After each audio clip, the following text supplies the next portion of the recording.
because I'm a recognizable face on campus, and I see a lot of students frequently as I'm going from building to building, people will grab me, we have to talk about this topic or that topic. And so instead of stopping what I'm doing, grabbing papers and pencils, we will do a math walk and talk where we'll discuss the ideas without formally writing stuff down. And that's also kind of the idea of play as well, that instead of being some solitary book activity that together that we can discuss and approach it together in a playful way.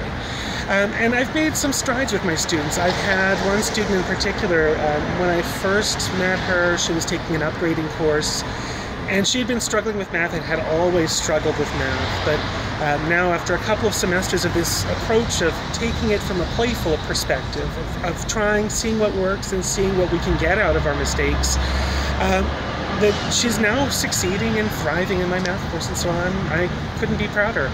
And that was the other thing as well. I don't think I mentioned this when we were talking earlier, but that's sort of the big thing, is that I want them to approach their mistakes from a sense of play. And that's the difference between the work and the play approach. The work approach is, I got the wrong answer, life is terrible, I ruined it, I'm awful.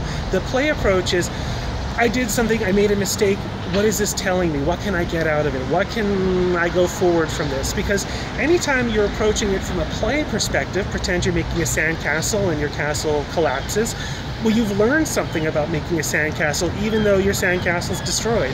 And that's the same thing for math. You did math, it didn't turn out right, it's no crisis, but what did you learn out of it? What did this approach teach you? And can we hopefully not let it dispirit us and keep that sense of joy going forward?